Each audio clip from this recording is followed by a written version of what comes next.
दिवाळीच्या फराळाचा गोंधळ जर तुम्ही बघितला नसेल तर या पहिलेचा ब्लॉग नक्की जाऊन बघा.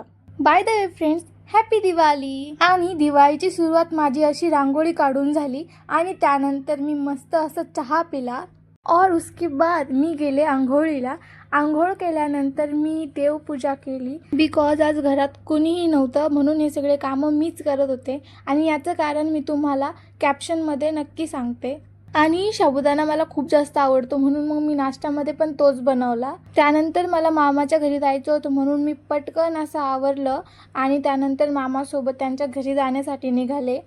घरी गेल्यानंतर मस्त आम्ही रात्री पूजा केली, जेवण वगैरे केलं आणि जेवणानंतर मी आणि माझ्या भावाने एवढे जास्त फटाके फोडले. यावर्षी आम्ही कपडे न घेता जास्त फटाके घेतले होते कारण फटाक्यामध्ये जास्त मजा आहे. आणि काही पप्पांच्या पर्या असतात ज्या फक्त सुरसुऱ्या घेऊन हॅपी दिवाळी करतात. समजत नाही यामध्ये एवढं घाबरण्यासारखं काय आहे. Okay, bye bye.